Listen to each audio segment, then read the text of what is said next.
My ambitious fellows Canada, Australia और UK के बाद जहां पर सबसे ज़्यादा स्टूडेंट्स जाते हैं वो है जर्मनी, फ्रांस और इटली। और ये मुल्क इंटरनेशनल स्टूडेंट्स को कैसे ट्रीट करते हैं, एजुकेशन का क्या प्रोसेस है और स्टूडेंट्स के लिए क्या अपॉर्चुनिटीज़ है जब तक स्टूडेंट्स वहाँ पर पढ़ाई करते हैं या पढ़ाई के बाद क्या अपॉर्चुनिटीज़ है, इस किस्म की इन्फॉर्मेशन आज मैं इस वीडियो के अंदर आपको बताऊंगा।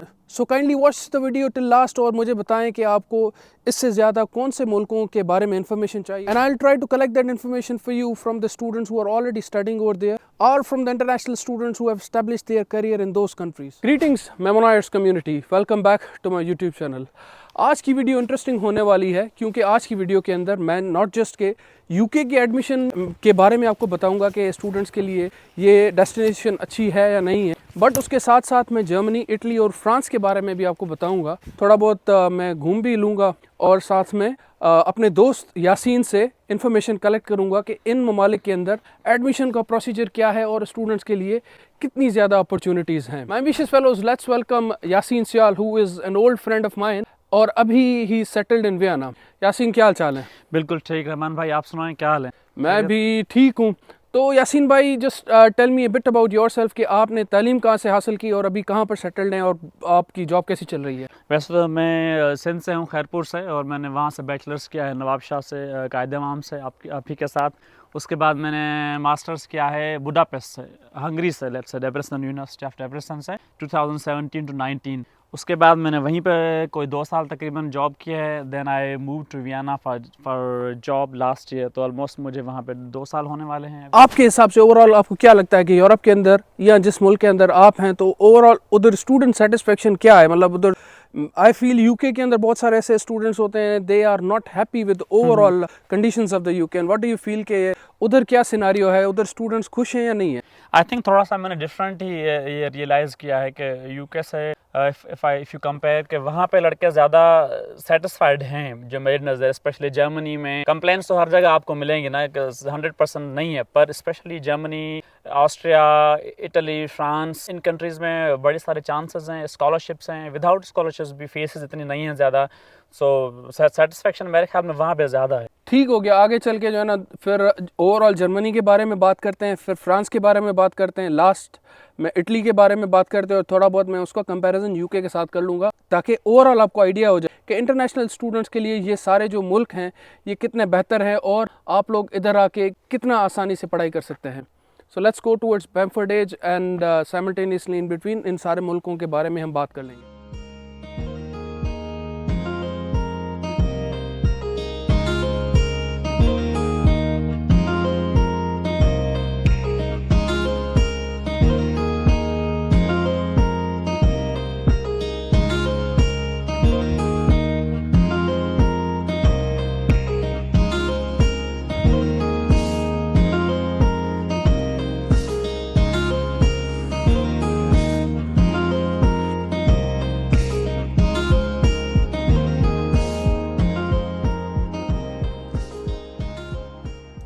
सो माय एम्बिशियस फेलोज, फाइनली हम बैम्फोर्ड एज पर पहुंच चुके हैं और अभी यासीन भाई से पूछते हैं कि जर्मनी में एजुकेशन का सिस्टम कैसे है और उधर स्टूडेंट्स कैसे एडमिशन्स ले सकते हैं और ओवरऑल जर्मनी में स्टूडेंट लाइफ के बारे में पूछते हैं या पढ़ाई के बाद स्टूडेंट्स का उधर क्या फ्यूचर है।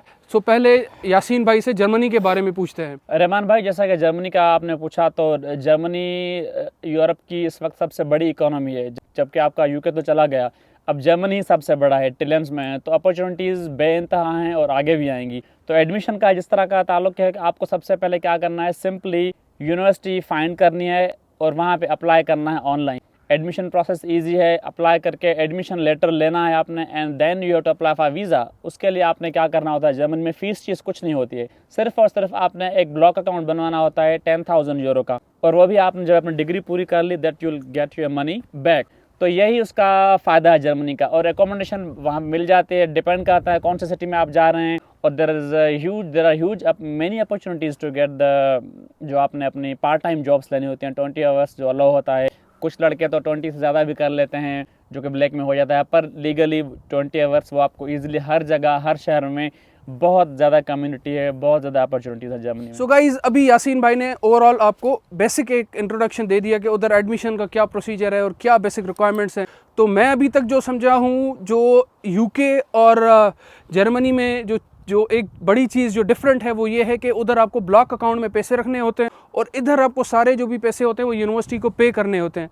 सो इस हिसाब से अगर फीस के हिसाब से देखा जाए तो ओवरऑल आई गेस जर्मनी बेहतर है। सो नॉर्मली मेरा क्वेश्चन ये है कि स्टूडेंट्स जर्मनी में जब जाते हैं तो उधर वो कितना कमा लेते हैं और ओवरऑल वो अपनी ज़िंदगी उनकी जो है वो ओवरऑल उधर ठीक गुजरती है या वो परेशान रहते हैं अपनी बेसिक नीड्स को फुलफ़िल करने में? देखिए रहमान भाई, सबसे पहले तो सिंपल आंसर है नो। आप मिलियनर नहीं बन सकते जाते हुए। 2-3 महीनों में अगर आपका ख्याल है कि जाते हुए कोई मिलियनर बन जाएगा, वो कहीं भी नहीं बन सकता।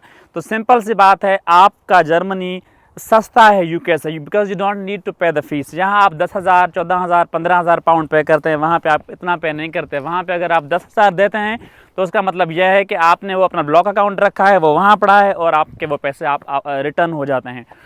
और जब दूसरा आपका क्वेश्चन था कि पार्ट टाइम जॉब्स, यस वो आपको जाते ही मिल जा सकती हैं। आपने सिर्फ 2-3 महीनों के पैसे ले जाने हैं, 1,000, 1,500, 2,000 यूरो तक, which is enough for 2 to 3 months. और अगर आपने यूनिवर्सिटी में डॉर्मेटरी में रहना है तो उसके 300 से 500 कह लो आपके वो लग जाते हैं मंथली, और जिस तरह 200 यूरो आपने खा लिए, फिर भी आप 700 से 800 per month you can earn. आपका खर्चा भी इतना ही हो सकता है, 500 से 600। और अगर आपने पार्ट टाइम करनी है 20 आवर जॉब, आप 1,000, 800, 1,000 ईजिली विद 20 आवर अर्न कर सकते हैं। सेविंग्स अगर आप ये कैलकुलेशन करें कि आप 700, अगर आप 600 आपके एक्सपेंडिचर्स हैं, आप अगर 900, 1,000, 800 कमा रहे हैं तो 200, 300 सेविंग है, विच इज़ 40-50 हज़ार पाकिस्तानी। इतनी ही सेविंग कर सकते हैं as a student.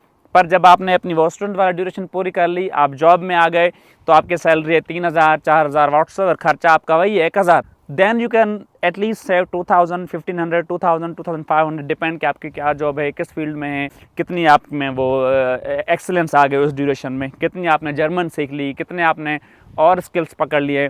It all depends on you. अब बात कर लेते हैं थोड़ी बहुत फ्रांस की। ओवरऑल फ्रांस के अंदर भी यार यासीन भाई मैंने देखा है बहुत सारे स्टूडेंट्स जाते हैं और उधर भी स्टूडेंट्स का जो सेटिस्फेक्शन रेशियो है वो ज़्यादा है। सो क्विकली फ्रांस के बारे में भी हमें बताएं कि उधर क्या सीन है एडमिशन्स का और उधर मतलब स्टूडेंट्स के कितने पैसे लग जाते होंगे और उधर ब्लॉक अकाउंट का सीन है या पार्ट टाइम का क्या सीन है। तो मतलब ओवरऑल मुझे थोड़ी जो है ना इन्फॉर्मेशन दे दें। अच्छा देखें, सबसे पहले तो फ्रांस में बड़ी जर्मनी के बाद अगर देख लें तो फ्रांस में बहुत बड़ी कम्युनिटी फॉरेनर्स की रह रही है, स्पेशली पाकिस्तानी की। तो पार्ट टाइम जॉब मिलना या काम का इशू नहीं है वहाँ फॉर श्योर। और वहाँ पे इजी है एडमिशन लेना मेरे ख्याल में, क्योंकि उनकी एक वेबसाइट है कैंपस फ्रांस, वहाँ पे जाएं और आपको पता लग जाता है कि ये यूनिवर्सिटीज अप्लाई हैं और वहाँ पे अप्लाई करना है। और मुझे इतनी इन्फॉर्मेशन नहीं है टू बी ऑनेस्ट फ्रांस के बारे में, पर इतना पता है कि वहाँ पे अच्छी कम्युनिटी है, you can easily work, you can easily earn compare to Germany. शायद एक्सपेंसेस भी कम हो, पर या economically Germany is better than France. It means पढ़ाई के बाद जो ज़्यादा अपॉर्चुनिटीज़ हैं वो जर्मनी में ज़्यादा है कंपैरेटिवली टू फ्रांस। एग्जैक्टली। सो अभी इटली के बारे में बात कर लेते हैं। बहुत सारे स्टूडेंट्स मैंने पाकिस्तान से, इंडिया से, बांग्लादेश से देखे हैं जो कि आजकल इटली कर रहे हैं। और रिसेंटली 1-2 वीडियोस भी आई थी जिसके अंदर स्टूडेंट्स ने अपना एक्सपीरियंस शेयर किया कि वो स्कॉलरशिप्स पे पढ़ाई कर रहे हैं इटली के अंदर। सो यासीन भाई क्या सीन है इटली का, उधर क्या स्टूडेंट्स का रेशियो है? बिल्कुल बिल्कुल, कुछ लड़के हैं, कुछ दोस्त हैं वहाँ से हैं, पाकिस्तान से, इंडिया से, डेफिनेटली आई नो देम के वो वहाँ पढ़ रहे हैं। प्रोसेस कंपेयर टू जर्मनी और फ्रांस देखा जाए तो इटली में इजी है। वो इसलिए इजी है क्योंकि इटली हर साल एडमिशन जब ओपन होते हैं, सिंपल प्रोसेस है। यूनिवर्सिटी में जाके जिस तरह हर जगह करना होता है, अप्लाई करना है, अप्लाई करने के बाद उसका वीज़ा जल्दी मिल जाता है। मतलब मज़े की बात है क्योंकि वो हर साल इतनी वो देते हैं, स्कॉलरशिप्स भी देते हैं उसके साथ कि आपने अप्लाई किया, आपको एडमिशन मिल जाती है। अगर आपका डिपार्टमेंट रिलेटेड है, उनको आपका प्रोफाइल अच्छा लगा, you need to work on your application, वो सब कुछ जब बेहतर हो गया तो उसके बाद सिंपल सा काम है, जब आपकी एडमिशन हो जाती है उसके बाद आता है स्टेप स्कॉलरशिप का। तो मोस्ट ऑफ द स्टूडेंट्स जो मेरे जानने वाले हैं, जो पाकिस्तान से, सिंध से पर्टिकुलरली गए हैं, सबको वहाँ पे स्कॉलरशिप मिल रही है। आई थिंक 3 महीने के बाद, 4 महीने, हर 3 महीने के बाद उनका एक आता है, कोई 3,000, 6,000 या 5,000 का ना एक टर्म आता है, कोई लिमिटेड होती है पर you can live on that. हाँ, थोड़ा सा जॉब में अगर कहा जाए तो फिर भी आपको मिल सकती है और जॉब्स कर सकते हैं। डेफिनेटली बड़े कम्युनिटी है, huge community, Pakistan, India, Bangladesh से वहाँ रह रहे हैं, तो आपको इजीली वहाँ पे काम मिल जाना चाहिए। पर आपको ऑफ कोर्स वहाँ पे भी लैंग्वेज पे आपको फोकस करना होगा, अपने स्किल सेट बेहतर करने होंगे। आपने अगर यूरोप में इंटर होना है तो इटली इज़ नॉट बेहतर option, it's one of the best, one of the easiest option. जो आजकल लड़के आ रहे हैं, ईजिली आ रहे हैं वहाँ पे, मास्टर्स कर ली, एग्जैक्टली इटली के अंदर कर ली, कम खर्चा, पैसा भी थोड़े बहुत मिल गए।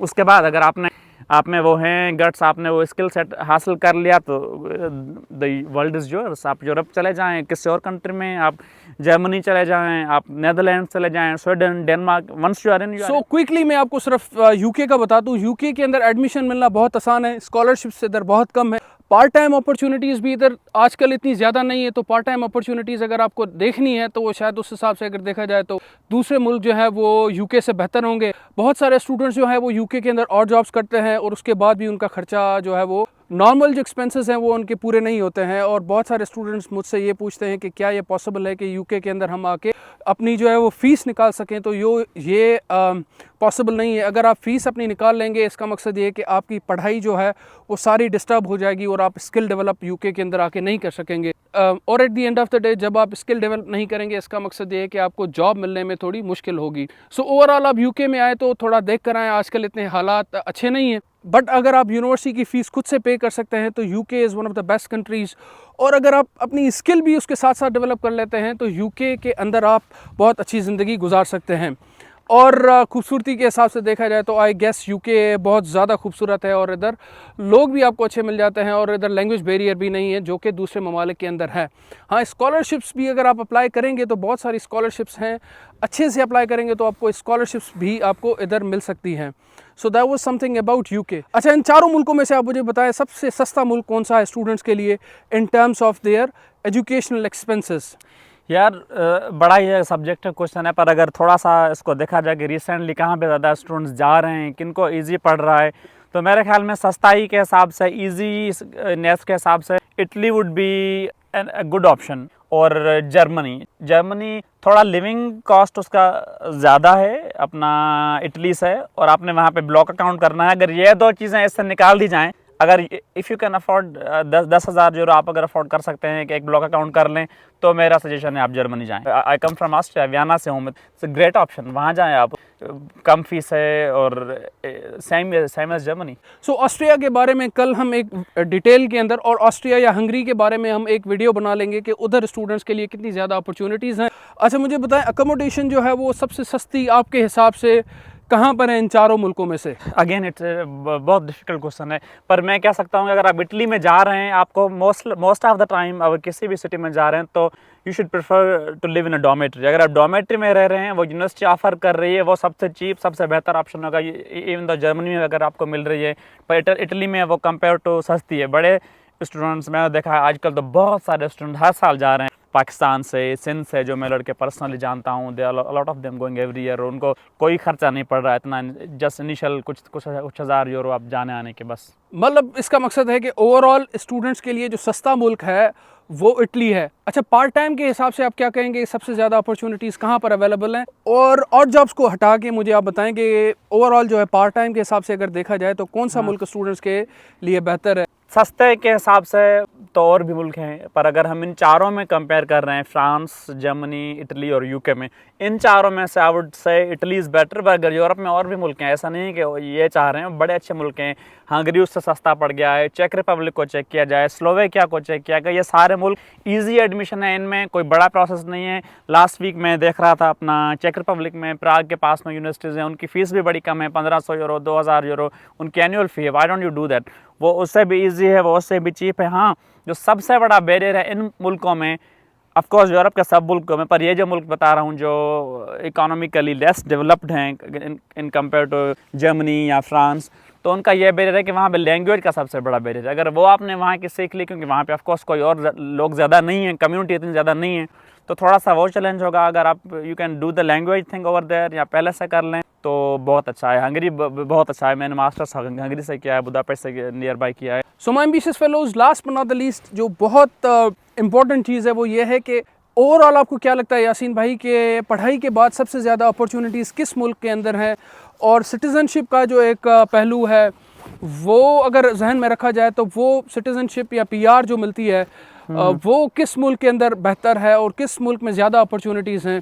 जैसे आपने बताया कि इटली ओवरऑल स्टूडेंट्स के लिए सस्ता तो पड़ जाता है, बट उधर जो जॉब अपॉर्चुनिटीज़ हैं वो इतनी ज़्यादा नहीं है। सो क्विकली टेल मी कि पीआर की अपॉर्चुनिटीज़ किस मुल्क में सबसे ज़्यादा है या जॉब की अपॉर्चुनिटीज़ किस मुल्क में सबसे ज़्यादा हैं? यार ये वाला क्वेश्चन बिल्कुल रिलेटेड है कि ना पीआर की कहाँ है, वो वहीं ज़्यादा है जहाँ आप ज़्यादा टैक्स पे करेंगे, जहाँ आप काम करेंगे, जहाँ ज़्यादा काम हो। तो उस हिसाब से अगर फिर से देखा जाए तो जर्मनी सबसे बड़ी इकोनॉमी है यूरोप की, और वहीं पे आपको जॉब मिलने के चांसेस ज़्यादा हैं। जर्मनी, नेदरलैंड, बेल्जियम हो गए या स्कैंडिनेवियन हो गए, जहाँ आपने 3 साल 4 साल 5 साल अपने आप को देख रहे हैं, you can work, you can pay the taxes, you can get the citizenship easier.